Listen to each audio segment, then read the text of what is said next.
सुन बे मोची, ये मैम साहब के जूते हैं, इन्हें अच्छे से पॉलिश कर देना। ठीक है साहब। और सुन, मैं मार्केट घूम के आता हूँ, जब तक सारे जूते पॉलिश हो जाने चाहिए। ठीक है साहब, हो जाएंगे, लेकिन कुछ पैसे दे दीजिएगा। पैसे मैं तुझे काम होने के बाद दूंगा, अभी मैं जा रहा हूँ, थोड़ी देर में आकर ले लूंगा। ठीक है साहब, लेकिन जल्दी आ जाना।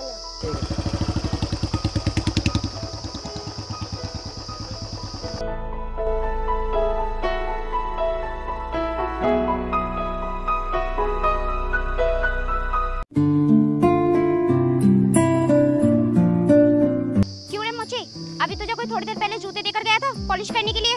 हाँ मैम साहब, देकर तो गया था। तो हो गए पॉलिश या फिर नहीं? हाँ मैम साहब, हो गए। ला फिर दे, मुझे जाना भी है कहीं। मैम साहब, जो मुझे जूते देकर गया है, मैं उन्हीं को दूंगा जूते। अबे तेरा दिमाग खराब है? मेरे जूते हैं, मैं ही मांग रही हूँ, चल ला दे। लेकिन मैम साहब, वो आदमी। वो मेरा नौकर था जो तुझे जूते देकर गया था। लेकिन मैम साहब, फिर मैं उनको क्या जवाब दूंगा? बोल देना मैम साहब आई थी और जूते लेकर चली गयी। ठीक है मैम साहब, ये लीजिए जूते और मेरे पैसे दे दीजिए। लेकिन मैंने तो उसे पैसे देकर भेजा था, तुझे दिए नहीं उसने? नहीं, उन्होंने मुझे एक भी पैसा नहीं दिया। जब वो आए तो उसे बोल देना, वो तुझे पैसे दे देगा।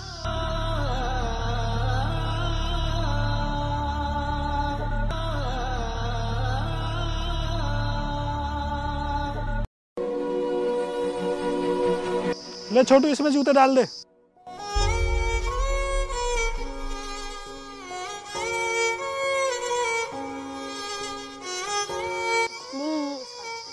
ये पकड़ पैसे।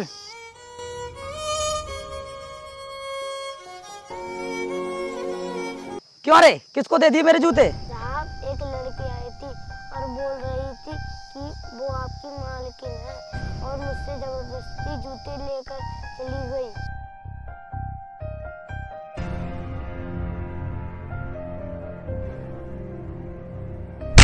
क्यों रे, तेरे दिमाग में भूसा घुसा हुआ है जो किसी का भी सामान किसी को दे देता है?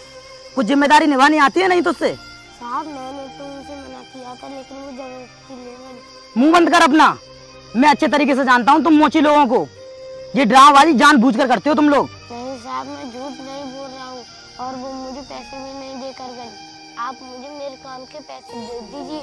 पैसे तो मैं तुझे दे दूंगा, लेकिन घर जाकर मैं ये तो पता कर लूँ कि मैम साहब ही जूती लेकर गई है या कोई और।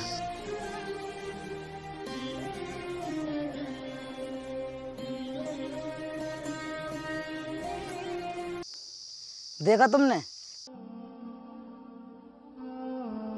सुनो अंकल, मेरे पॉलिश के पैसे तो दे दो। अबे पहले ये बता कि तूने इतने महंगे जूते किसे दे दिए? मैंने पूछा था मालकिन से, लेकिन वो तो मुझसे मना कर रही थी कि तूने उन्हें जूते नहीं दिए हैं। साहब, मैं झूठ नहीं बोल रहा हूँ, आपकी मालकिन ही मुझसे जूते लेकर गई हैं। तू जानता भी है कि वो कितने महंगे जूते थे? मालकिन ने मेरी तनख्वाह में से पैसे काट लिए उन जूतों के। यार तू भी कैसे फटीचर लोगों से जूते पॉलिश करवाता है? साहब, आप थोड़े पैसे के लिए कितना झूठ बोल रहे हैं। क्या तूने मुझे कई हजार रुपए का चूना लगा दिया और ऊपर से मुझे झूठा साबित कर रहा है? मैं कुछ नहीं जानता, आपको मेरे पैसे देने पड़ेंगे। भाई, आप इसे इसके पैसे दे क्यों नहीं देते? मुझे लगता है ये पैसे लेकर ही मानेगा। अभी देता हूँ इसे इसके पैसे।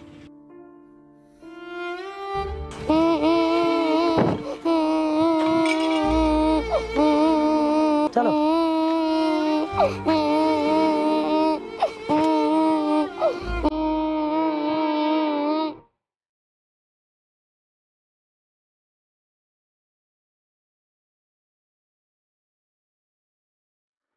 जैन सर, क्राइम सीन पर लेकर चलो मुझे। और बॉडी किधर है? सर बॉडी ऊपर कमरे में ही है। तुमने वहाँ छानबीन की? कोई सुराग मिला क्या? नहीं सर, अभी तक तो कोई सुराग नहीं मिला है। वैसे मौत की वजह? सर ये सुसाइड तो है नहीं, और मुझे लगता है इसे गला दबाकर मारा गया है। हो ना हो, ये किसी करीबी का ही हाथ है। लेकिन सर, पाटिल की मौत से किसी को क्या फायदा हो सकता है? ये तो इन्वेस्टिगेशन के बाद ही पता चलेगा। तुम एक काम करो, बॉडी को फॉरेंसिक के लिए भेज दो और वहाँ जाकर ही पता चलेगा कि आखिर मौत की वजह क्या है। Okay sir.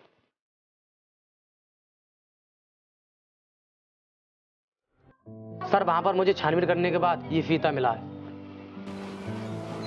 इंस्पेक्टर, हो सकता है इस जूते के फीते से उसका गला दबाकर मर्डर किया गया हो।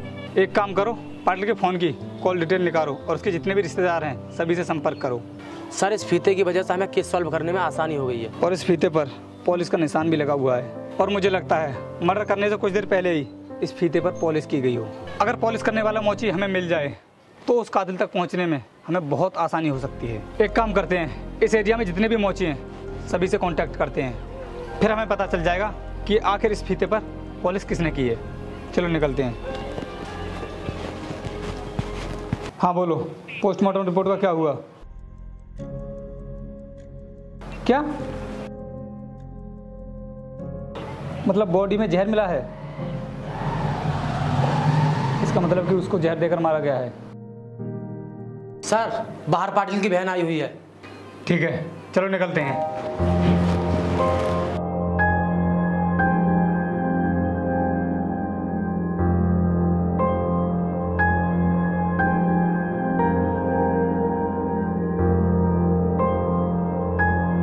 हाँ तो मैडम, पाटिल आप ही का भाई था? हाँ सर। तो पाटिल की किसी के साथ कोई दुश्मनी थी? क्या लगता है तुम्हें, किसने मारा होगा उसको?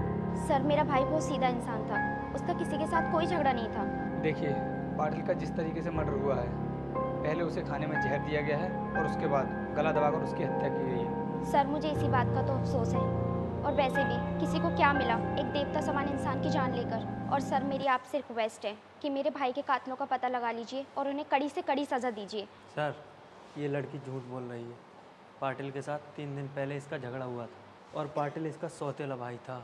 तो क्या हुआ, भाई तो भाई है, सगा हो या सौतेला। और सर आप ही बताइए, किस भाई बहन में झगड़ा नहीं होता है? आपकी बात तो सही है मैडम, लेकिन जब तक इस केस की इन्वेस्टिगेशन पूरी नहीं हो जाती तब तक तुम इस शहर को छोड़कर बाहर नहीं जा सकती और तुम्हें पूछताछ के लिए दोबारा भी बुलाया जा सकता है। ठीक है, अब तुम लोग जा सकते हो। Okay sir. ठीक है सर, मोची का पता चल गया। क्या? चलो फिर निकलते हैं।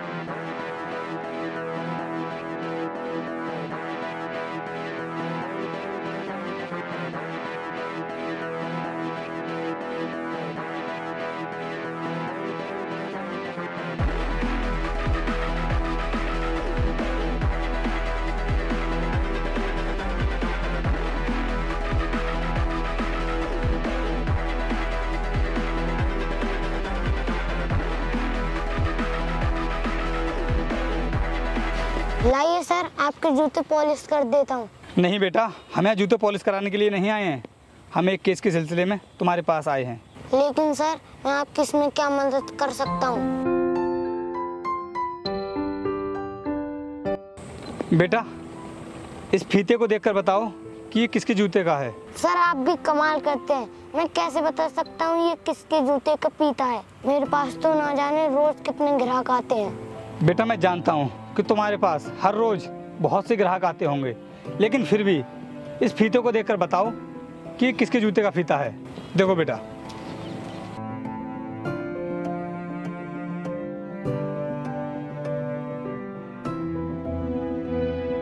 हाँ सर याद आया। वेरी गुड बेटा, बताओ फिर कौन था वो? सर एक साहब आए थे और उन्होंने मुझे पैसे भी नहीं दिए थे और उन जूतों को एक मैडम लेकर गई थी। तो ठीक है बेटा, क्या तुम हमें बता सकते हो कि वो मैडम कौन थी?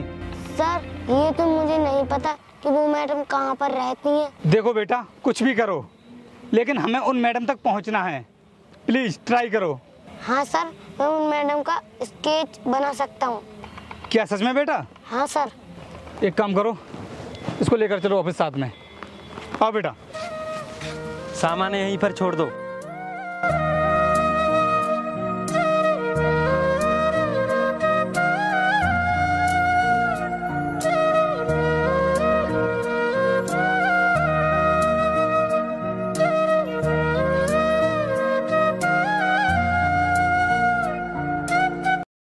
देखो हम पूरी कोशिश कर रहे हैं लेकिन कातिल हमसे बच नहीं पाएगा। इन्वेस्टिगेशन जारी है। यू डोंट वरी, हम अपनी तरफ से 100% दे रहे हैं।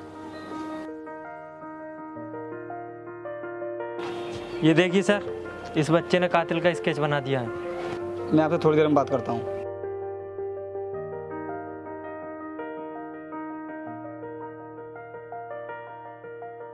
अरे ये तो पाटिल की बहन है। हाँ सर, मुझे भी यही लगा था। और अभी शहर छोड़ने की तैयारी कर रही होगी। इंस्पेक्टर को कॉल करके इसको उठवा लेते हैं।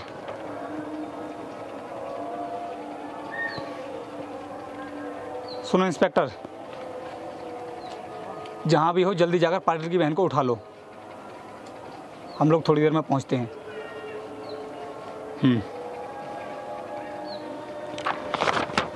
वेल डन बेटा। और तुम जैसे लोगों को सड़कों पर नहीं भटकना चाहिए। अरे तुम्हारे अंदर तो बहुत टैलेंट है।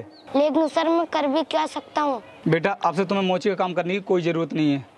अब से तुम्हारी पूरी पढ़ाई का खर्चा सीआईडी की पूरी टीम उठाएगी और तुम्हें हम अच्छे स्कूल में एडमिशन भी दिलाएंगे, जिससे तुम बड़े होकर प्रोफेशनल स्केच आर्टिस्ट बन सको।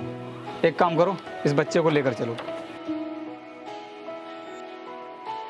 चलो अब सच सच बता दो, क्यों मारा तुमने पाटिल को? सर आप मुझे ये बताइए कि ये लड़की होकर अपने भाई का मर्डर कैसे कर सकती है? सही कहा तूने कि ये लड़की होकर अपने भाई का मर्डर कैसे कर सकती है, लेकिन तू तो कर सकता है ना। अब तू बकेगा सारी सच्चाई कि उस दिन क्या हुआ था। चल बोल। सर आप ये कैसी बातें कर रहे हैं? इस मामले के बारे में मुझे तो कुछ भी नहीं पता। अच्छा तो तू ऐसे कुछ नहीं बताएगा। एक काम करो, अंदर मिर्चों का थैला रखा हुआ है, उसे लेकर आओ और इसको उल्टा लटका दो। इसके मुंह पर मिर्चों का थैला बांध दो, तब ये सारी सच्चाई बताएगा। Okay sir. नहीं सर ऐसा मत कीजिए, मैं आपको सारी सच्चाई बताने के लिए तैयार हूँ। इंस्पेक्टर इसका बयान रिकॉर्ड करो। सर मैंने उसको जूते के फीते से गला दबाकर मार दिया, लेकिन सर मैंने उसको जहर नहीं दिया था। तो फिर जहर किसने दिया? इसने बुलाया था उसे खाने पर और खाने में जहर मिलाकर उसे मार दिया। बोल, क्यों मारा तूने उसे? सर वो मेरा सौतेला भाई था और मेरी सारी प्रॉपर्टी उसके नाम जा रही थी और ये बात मुझे बिल्कुल बर्दाश्त नहीं थी, इसलिए मैंने उसे जहर दे के मार दिया। प्रॉपर्टी के लालच में आकर तूने अपने भाई को मार दिया। तुझे पता है कि उसने तेरे नाम पर इंश्योरेंस करवा रखा था, जिससे कि इन फ्यूचर जब भी तुझे पैसों की ज़रूरत पड़े तू अपनी हर ख्वाहिश पूरी कर सके और अपने भविष्य को सुधार सके। लेकिन तूने तो उसकी जान ही ले ली। तुम दोनों को फांसी होने से कोई नहीं बचा सकता। डाल दो इन्हें अंदर।